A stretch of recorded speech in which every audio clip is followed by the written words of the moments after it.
Over 50% of top draft picks fail, not struggle, fail. Gone in a few years, careers in ruins, millions wasted, and no one embodies this more than Ryan Leaf. He was supposed to be Peyton Manning's equal, a future Hall of Famer. Instead, he lasted 4 seasons and is now remembered as one of the biggest flops in sports history. But here's the thing, Leaf wasn't some random draft day mistake. He was a college superstar. Just like so many others who tore through college football, basketball, or baseball, only to completely collapse when they hit the pros, why does this happen? How do some of the most dominant athletes in college history turn into total failures at the next level?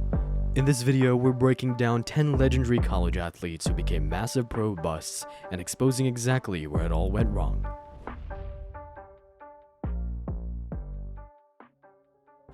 Ryan Leaf wasn't just good in college, he was a phenomenon. At Washington State, he put up video game numbers, throwing for nearly 4,000 yards and 34 touchdowns in his junior year, leading the Cougars to their first Rose Bowl in almost 70 years. He was a Heisman finalist, a Pac-10 Offensive Player of the Year, and by all accounts, a future NFL superstar. The San Diego Chargers believed in the hype. In the 1998 NFL Draft, they selected Leaf second overall, right behind Peyton Manning. Many experts debated who would have the better career. Some even thought Leaf was the safer bet. Spoiler alert, he wasn't. From the moment he stepped into the NFL, it was a disaster. His rookie season was plagued with horrible performances, locker room clashes, and a complete lack of work ethic. Instead of studying film and improving, Leaf was busy fighting with reporters, alienating teammates, and making excuse after excuse. Over 4 painful seasons, he played in just 25 games, threw 36 interceptions to only 14 touchdowns, and ended with a career passer rating of 50.0. He bounced around briefly with the Cowboys and Buccaneers before the league completely gave up on him. But his downfall wasn't just about bad play. Leaf was a walking red flag, a bad attitude, zero accountability, and no desire to improve. Combine that with injuries and mental pressure, and his career was over before it ever really started. He went from being Peyton Manning's rival to one of the biggest draft busts in NFL history. And if you thought Ryan Leaf's collapse was bad, wait until you hear about Jamarcus Russell. The Raiders gave him $61 million to be their franchise QB, only to realize he had no interest in even watching game film.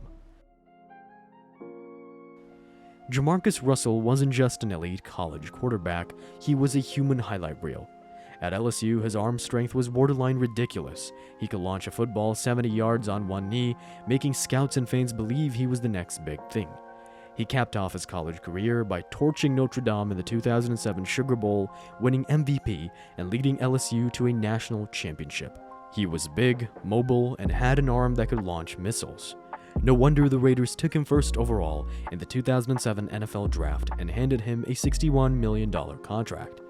And then, he stopped trying. Russell had everything except motivation. Coaches begged him to study film. He refused. There's even a legendary story where the Raiders handed him a blank DVD, told him it contained plays to study, and the next day he claimed he watched it. That's how little effort he put in. His weight ballooned, his performances were awful, and within 3 years the Raiders had seen enough. He was out of the league. Russell finished with just 18 career touchdowns, 23 interceptions, and a passer rating of 65.2. He was the ultimate waste of talent, proving that no matter how gifted you are, the NFL will expose you if you don't put in the work. And while Russell's downfall was embarrassing, at least he had a shot. Up next is Brian Bosworth, a player who talked bigger than anyone, but got humbled in the most brutal way possible. Brian Bosworth wasn't just a linebacker, he was a walking, talking brand before college athletes even thought about branding themselves.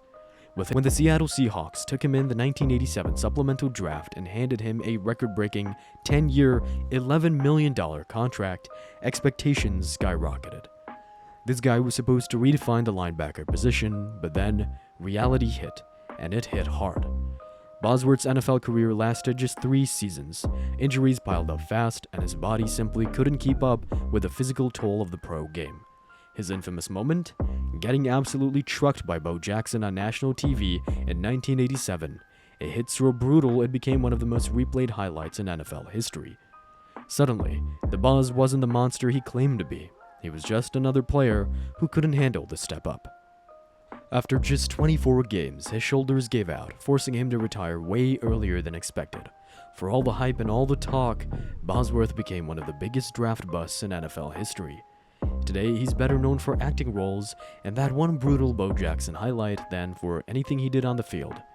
But at least Bosworth had injuries as an excuse. Trent Richardson, he just couldn't see. And that, for an NFL running back, is a big problem. Trent Richardson in college? Absolute beast. The guy was a human wrecking ball at Alabama, running through the defense like they were made of tissue paper. He was a Heisman finalist, a national champion, and one of the most dominant running backs of the SEC had ever seen. His power running style made him look like a future Hall of Famer. The Cleveland Browns saw the potential and took him 3rd overall in the 2012 draft. That's an insane investment for a running back, but Richardson looked like a can't-miss prospect. His rookie season? Not bad. He ran for 950 yards and 11 touchdowns, but even then, something was off. His yards per carry were low, and he missed a lot of obvious running lanes. Then came the trade. Just 1 year after drafting him, the Browns sent Richardson to the Indianapolis Colts for the first-round pick, which seemed odd for a guy who was supposed to be their franchise back. And almost immediately, the Colts realized why Cleveland gave up on him so fast. Richard's biggest problem? He couldn't see running lanes. Seriously, there are clips of him missing wide-open holes that even a casual fan could spot from their couch.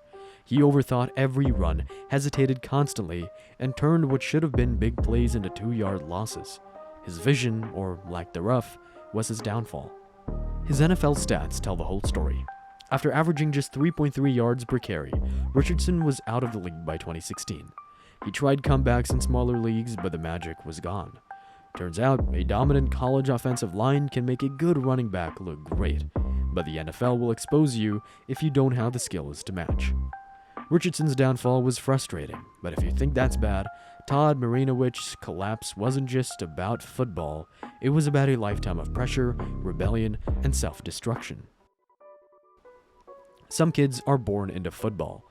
Todd Marinovich was built for it. His father, Marv Marinovich, was an NFL trainer who decided that Todd wouldn't just play football, he'd become the perfect quarterback. His childhood? No junk food, no distractions, just constant training, strict diets, and endless drills. While other kids were eating ice cream, Todd was eating boiled chicken and running wind sprints. And it worked, at first. In high school, he was called the Robo QB, a prodigy with flawless mechanics. At USC, he became a star overnight, leading the Trojans to a Rose Bowl win and showing off elite accuracy and decision-making. But while his football career was thriving, his personal life was falling apart.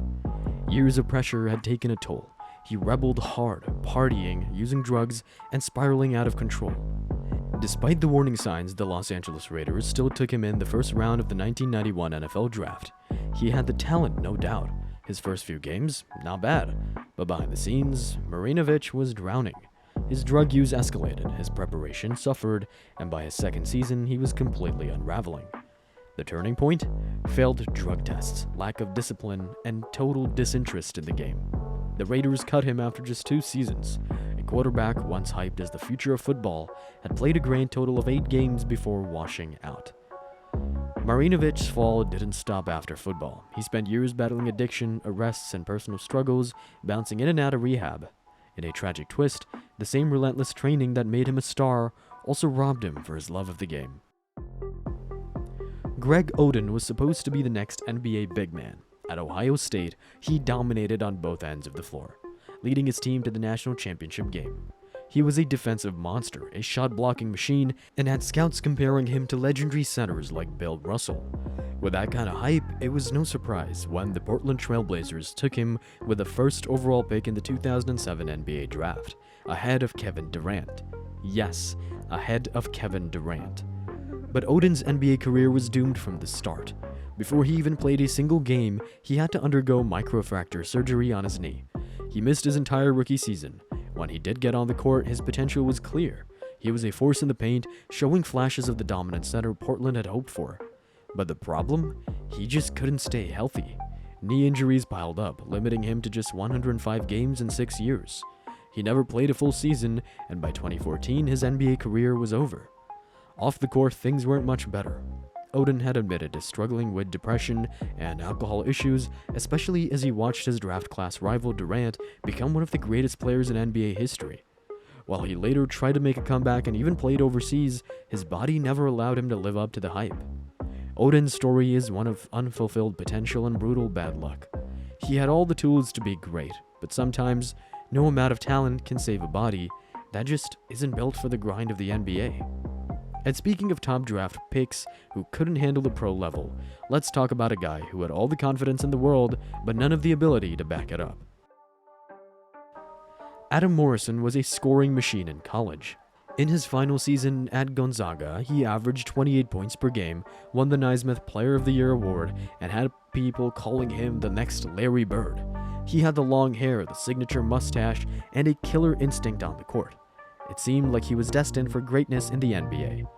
The Charlotte Bobcats took Morrison with a third overall pick in the 2006 NBA draft, expecting him to bring that same scoring punch to the pros.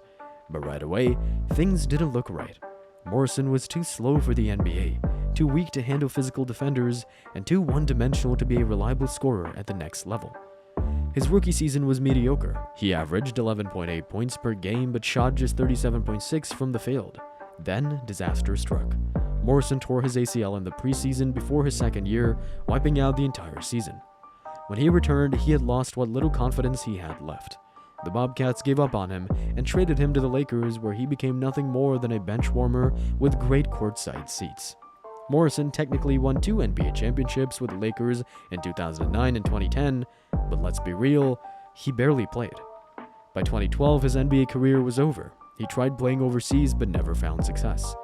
These days, Morrison is back at Gonzaga, working as a radio commentator. His story is a harsh reminder that college dominance doesn't always translate to the NBA, and in Morrison's case, the jump was simply too big to handle. But if you think Morrison was a disappointment, wait until you hear about a 7'3" center who was supposed to be a defensive monster but ended up as one of the biggest busts in NBA history. At 7'3", Hashim Thabeet looked like a basketball cheat code. At UConn, he was a shot-blocking machine, a 2-time Defensive Player of the Year, and a key part of one of the best defenses in college basketball. He was so dominant defensively that the Memphis Grizzlies took him second overall in the 2009 draft, ahead of guys like James Harden, Stephen Curry, and DeMar DeRozan. Ouch. But there was a massive problem. Thabeet could only block shots. That's it. He had no offensive skills, no ability to score outside of dunks, and worst of all, he lacked the toughness and instincts to make an impact in the NBA. The Grizzlies quickly realized their mistake. Thabeet was slow, weak, and completely lost on offense. Instead of developing him, they sent him to the NBA G League, making him the highest drafted player ever to be demoted. When he did get on the court in the NBA, he was a complete non-factor. Over 5 seasons, Thabeet played for 5 different teams and averaged just 2.2 points and 2.7 rebounds per game. His lack of development was so frustrating that teams kept giving up on him.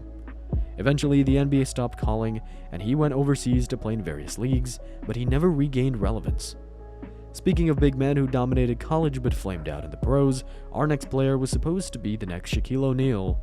Instead, he became one of the biggest draft day mistakes of all time. Fredette was supposed to be that guy. In college, he was unstoppable, torching defenses with deep threes and averaging 29 points per game in his senior year. He won every major award and was hailed as the next Stephen Curry before Steph even became Steph. His range? Insane. His highlights? Viral before going viral was a thing. Then the Sacramento Kings drafted him 10th overall, and everything fell apart.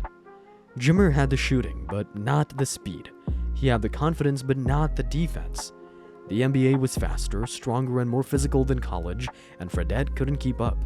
He bounced around the league, struggling to find minutes, and before long, he was out.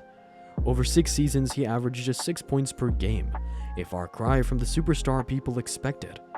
But Jimmer refused to fade into obscurity. He took his talents to China, where he became a legend, even dropping 73 points in a single game.